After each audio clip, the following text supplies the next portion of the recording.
Hi guys, നമസ്കാരം. സംസാരം T വിയുടെ പുതിയ എപ്പിസോഡിലേക്ക് എല്ലാ പ്രേക്ഷകർക്കും സ്വാഗതം.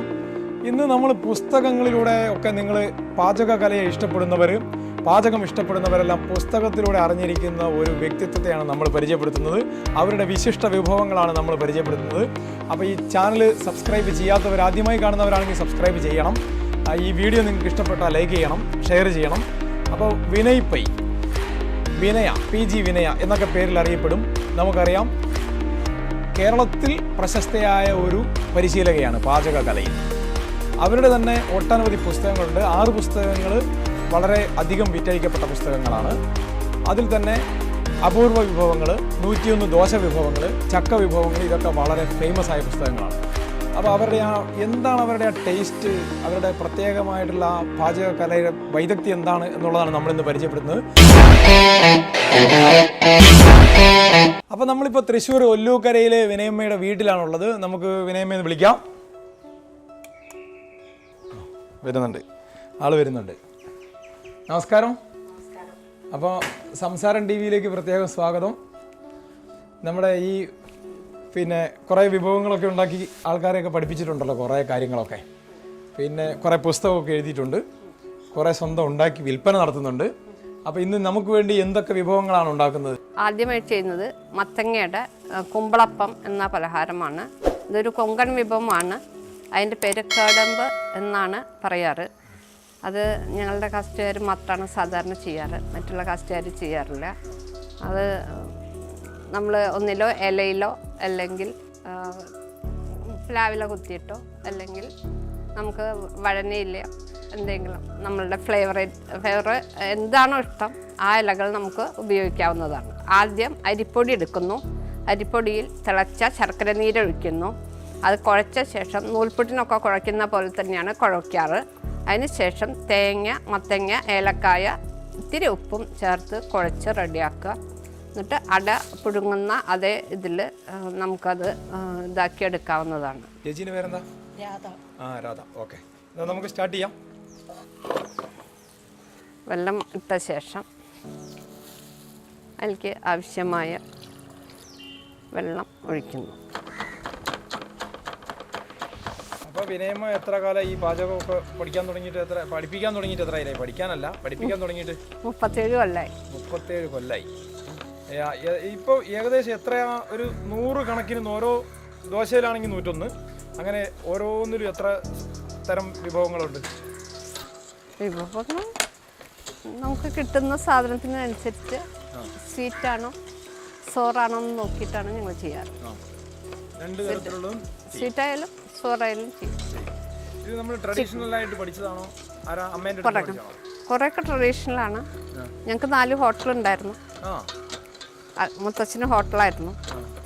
അപ്പോൾ എനിക്ക് ഇതിനോട് ഭയങ്കര കമ്പായിരുന്നു. അപ്പോൾ വീട്ടുകാർക്ക് ഹോട്ടൽ പണി എന്ന് പറഞ്ഞാൽ വളരെ മോശം ജോലി എന്നാണ് വിചാരിച്ചിരുന്നത്. പിന്നെ കുറച്ച് കഴിഞ്ഞപ്പോഴാണ് ഞാൻ കാശുണ്ടാക്കി തുടങ്ങിയപ്പോൾ ബാക്കിയുള്ളവർക്ക് കുറച്ച് വിഷമമുണ്ടായി.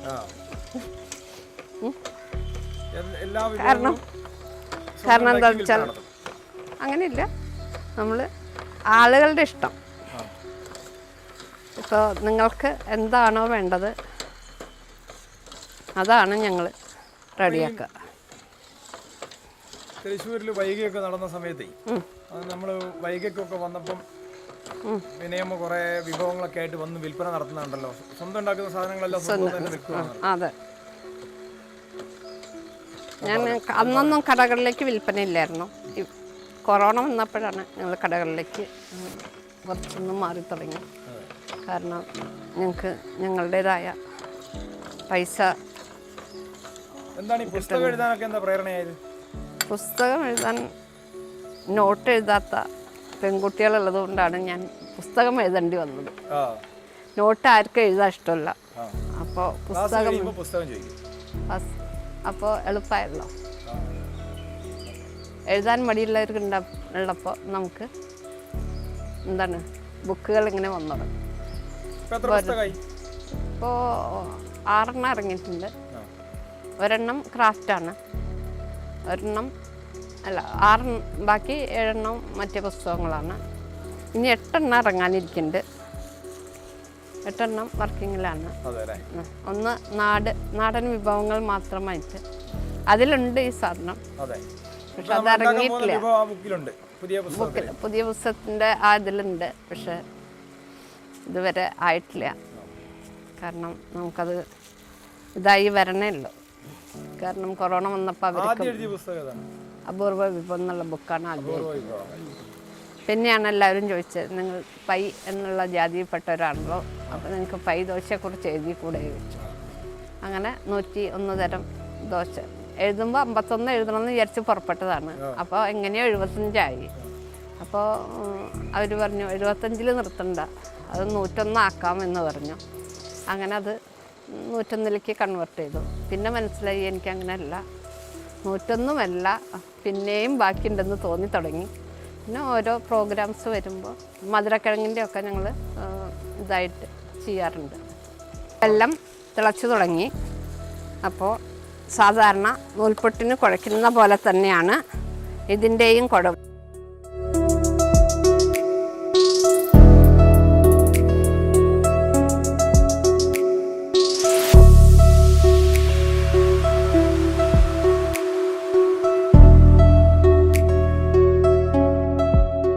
ഇനി നമ്മളുടെ നൂൽപുട്ടിന് ഉള്ള ആ പരുവം തന്നെയാണ് ഇതിൻ്റെയും പരുവം. അത് കുഴച്ച് കഴിഞ്ഞിട്ട് ഒരു കുറച്ച് നേരം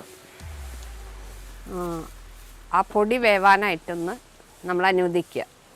എന്നതിന് ശേഷമേ അടുത്ത പണി തുടങ്ങാൻ പറ്റുള്ളൂ. നമ്മൾ മാവ് തയ്യാറാക്കി വെച്ചിട്ടുണ്ട്. അത് കുറച്ചൊന്ന് ചൂടാറുമ്പോൾ നമുക്ക് അതിലേക്ക് ബാക്കിയുള്ള ചേരുവകൾ ചേർക്കാവുന്നതാണ്. അതിന് മുമ്പായി വാഴയില എടുത്ത് തയ്യാറാക്കുകയാണ്. വാഴയിലയോ ഇടനിലയോ പ്ലാവിലയോ നമുക്ക് ഉപയോഗിക്കാവുന്നതാണ്. ഇങ്ങനെ ക്രോസായി വയ്ക്കുക. വയ്ക്കുന്ന ഇത് ക്രോസായി വയ്ക്കുക. അത് വെച്ച് കഴിഞ്ഞ ശേഷം നമുക്ക് അതിലേക്ക് മാവിൻ്റെ കൂട്ട് ഇട്ട് മടക്കി വയ്ക്കാവുന്നതാണ്. ഇങ്ങനെ ഫോൾഡ് ചെയ്യുകയാണ് ചെയ്യുന്നത് മാവ് വെച്ചിട്ട്. എന്നിട്ട് നമ്മൾ ഇതിലേക്ക് ഇറക്കി വെക്കുന്നു. ഇഡ്ലിച്ചെമ്പിൻ്റെ മീതെ അല്ലെങ്കിൽ സ്റ്റീമറിലോ കയറ്റി വെച്ച് പുഴുങ്ങാവുന്നതാണ്. സ്റ്റീമർ ഓൺ ചെയ്തു. സ്റ്റീമറിൻ്റെ മീതത്തെ മൂടി എടുത്ത് വെച്ചു. ഇനി അടുത്തതായിട്ട് ഇതിലേക്ക് കുറച്ച് തേങ്ങ എന്ന് വെച്ചാൽ ഒരു അരമുറി, മത്തങ്ങ ഒരു 1/2 കിലോ. മത്തങ്ങ ചിരവിയിട്ടാണ് എടുക്കേണ്ടത്, സ്ക്രൈപ്പ് ചെയ്യല്ല ചെയ്യേണ്ടത്.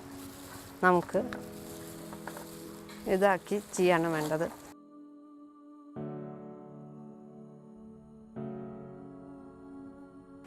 നേരത്തെ കുറച്ച് പാനി ഇവിടെ ബാക്കി വെച്ചിട്ടുണ്ടായിരുന്നു.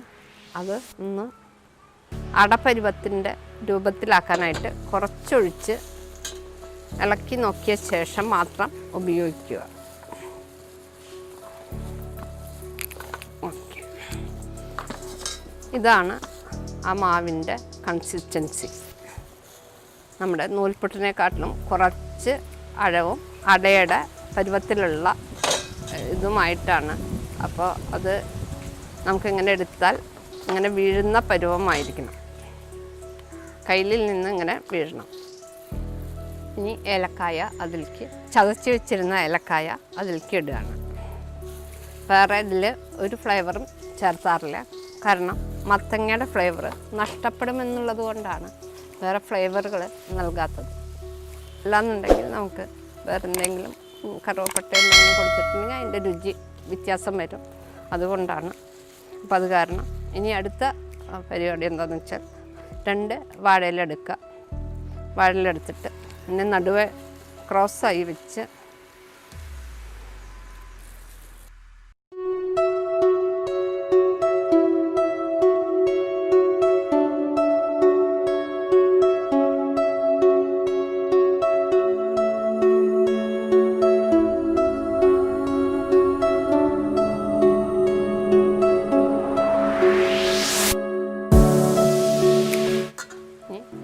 സ്റ്റീമർ കുറച്ച് നേരത്തേക്ക് അടച്ചു വയ്ക്കണം.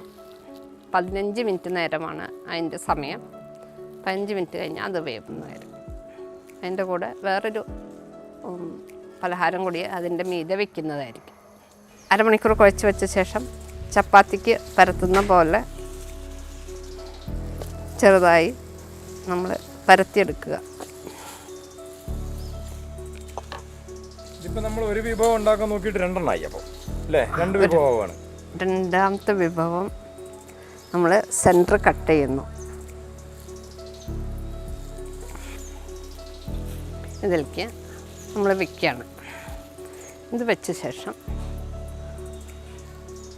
കുറച്ച് ക്യാരറ്റ്,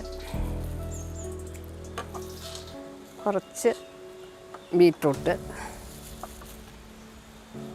കുറച്ച് മുളക്, വളരെ കുറച്ച് ഉപ്പ് ഇടാനേ പാടുള്ളൂ. അതിന് ശേഷം ഇതിനെ നമ്മൾ അടമടക്കുന്ന പോലെ തന്നെ വീണ്ടും ഫോൾഡ് ചെയ്യാണ്. അപ്പോൾ 2 പ്രാവശ്യം നമുക്ക് പ്രസ് ചെയ്ത് പതുക്കെ ഫോൾഡ് ചെയ്യുക. അപ്പോൾ ചെറുതായിട്ട് ചപ്പാത്തിയുടെ ഉള്ളിൽ ഇതിരിക്കണ പോലെ ഇരിക്കും. അതേസമയം നമുക്ക് ഇതിൻ്റെ കൂടെ തന്നെ പുഴുങ്ങി എടുക്കുകയും ചെയ്യാം. അപ്പോൾ നമ്മുടെ മത്തങ്ങയുടെ ഇവിടെ റെഡി ആയിക്കൊണ്ടിരിക്കുകയാണ്. അതിൻ്റെ കൂടെ എന്താണ് ഇപ്പോൾ വെക്കാൻ പോകുന്നത്? എന്താണ്? കേരള സാൻഡ്വിച്ച്. കേരള സാൻഡ്വിച്ച്. അതെന്താണ് സംഭവം? എന്താണത്? പ്രത്യേകത എന്താണ് അതിൻ്റെ സംഭവം? എന്താണെന്ന് വെച്ചാൽ നമ്മൾ ഇവിടെ പോകുമ്പോൾ എന്താ പറയുക, നമ്മുടെ പ്രകൃതി ചികിത്സക്കാരുടെ അടുത്ത് പോകുമ്പോൾ അവരാവുന്നതും പച്ചക്കറി റോ കഴിക്കാൻ പറയും. അപ്പോൾ ഇതാകുമ്പോൾ ഹാഫ് ബോയിൽഡ് ആയിട്ടാണ് കിട്ടുന്നുണ്ടാവുക. അപ്പോൾ അതുകൊണ്ട് നമ്മൾ ഈ ചപ്പാത്തി പരത്തുന്ന പോലെ ഇതിനെ ഇങ്ങനെ പരത്തുന്നു. അതിന് ശേഷം നമ്മൾ എന്തെങ്കിലും രൂപത്തിൽ നമുക്കിത് സമൂസ പോലെ ആക്കാം, നമുക്ക് എന്ത് വേണമെങ്കിൽ പോലെ നമ്മുടെ ഇഷ്ടത്തിനനുസരിച്ച് ആക്കാം. ഇപ്പോൾ അതൊരെണ്ണം നമ്മൾ അങ്ങനെ വെച്ചു. ഇപ്പോൾ ഞാൻ വേറെ ഒരെണ്ണം പരത്തുകയാണ്. അപ്പോൾ അതിലും ഇതുപോലെ നമ്മൾ ക്യാരറ്റൊക്കെ നേരത്തെ ബീറ്റ്റൂട്ടും ക്യാരറ്റും ചീകി വെക്കുക. ചീകി വെച്ചാൽ മതി. മുളക്, നമ്മൾ സാൻഡ്വിച്ചുകൾ ചെയ്യണ പോലെ ഒരു തുണ്ട് പാകത്തിന് ഉപ്പ് ഒരു ഭാഗത്തേക്ക് ആവാതിരിക്കാൻ ശ്രദ്ധിക്കുക. അത് കഴിഞ്ഞിട്ട് ഇപ്പോൾ നേരത്തെ അട പോലെയാണ് ചെയ്തത്. ഇനിയിപ്പോൾ ഫോൾഡ് ചെയ്തു. ഈ ഫോൾഡ് ചെയ്ത സാധനത്തിന് അരികു മടക്കി നമ്മുടെ ഇഷ്ടത്തിന് എങ്ങനെ വേണമെങ്കിൽ മടക്കിയാൽ നമുക്ക് വേറൊരു പലഹാരം കൂടിയായിട്ട് കിട്ടും. ഇതിന് നിങ്ങൾക്ക് നിങ്ങളുടെ നാട്ടിൽ പോയി ചെയ്ത് കഴിഞ്ഞിട്ട് ഇഷ്ടമുള്ള പേര് വിളിച്ച് അല്ല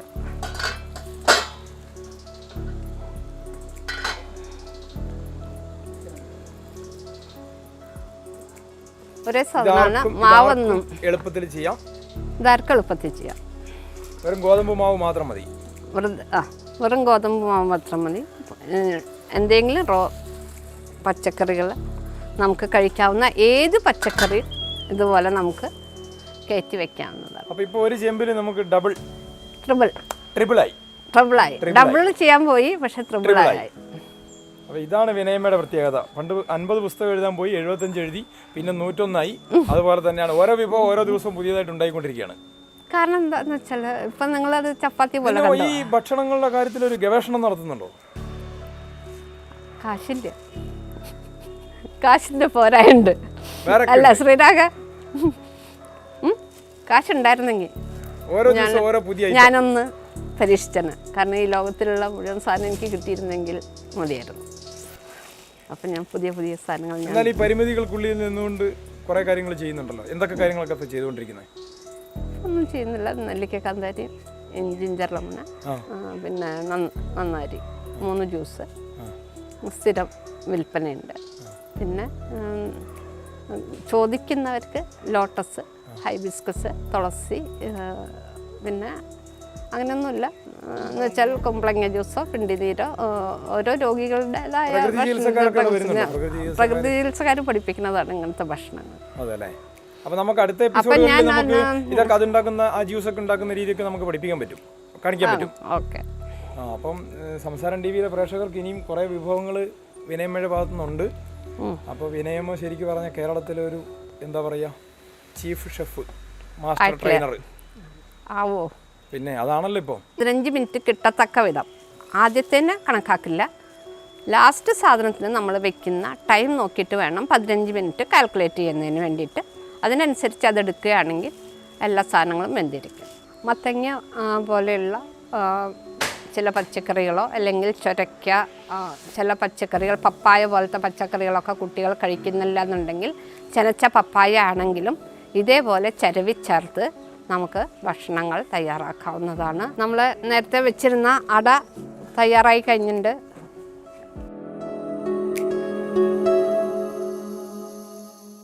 ആവിയപ്പങ്ങൾ റെഡി ആയിട്ടുണ്ട്. അത് ടേസ്റ്റ് ചെയ്ത് നോക്കുക.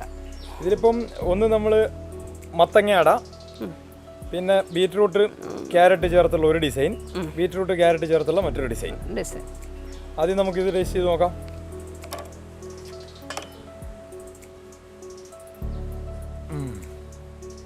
ടേസ്റ്റിയാണ്. ഇത് എരിവ് കൂടി മസാല വേണമെങ്കിൽ ചേർക്കാം. ഇതിൽ താല്പര്യമുള്ളവർക്ക് മസാല ചേർക്കാൻ പറ്റുമോ?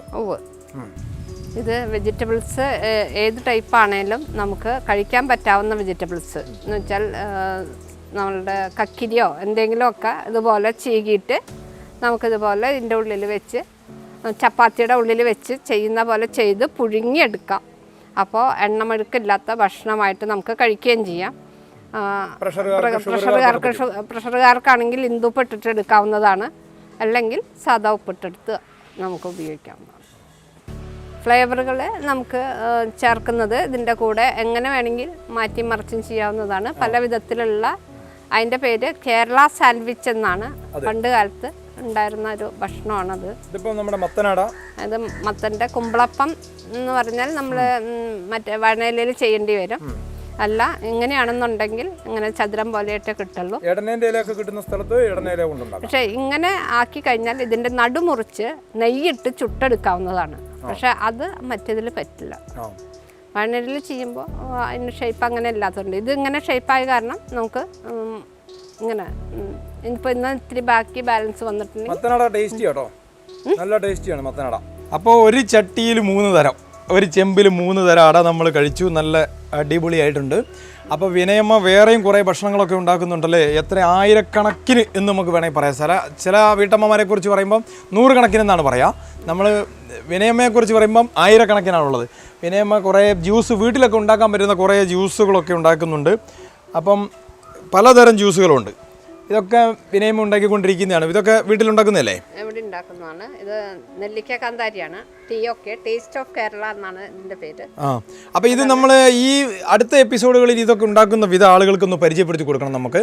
അപ്പോൾ ഒരു എപ്പിസോഡ് കൊണ്ടോ ഒരു 100 എപ്പിസോഡ് കൊണ്ടോ വിനയമ്മയുടെ പാചകകല നമുക്ക് തീരുന്നില്ല. സംസാരം ടി വിക്ക് വേണ്ടി എന്തായാലും ഈ ജ്യൂസുകളൊക്കെ വീട്ടിലുണ്ടാക്കാൻ പറ്റുന്ന പാചക വൈദഗ്ധ്യം വെളിപ്പെടുത്തി കൊടുക്കണം. അപ്പോൾ അതിന് ഇനിയും കൂടുതൽ ഉഷാറാവട്ടെ. ഈ വീട്ടമ്മയെ നമ്മളെ മലയാള ജനത എത്ര കാലം ആദരിച്ചാലും മതിയാവില്ല. കാരണം അത്രയ്ക്കും പാചക കലയുടെ ഒരു എഫിഷ്യൻസിയാണ് ഇവരിൽ ഉള്ളിലുള്ളത്.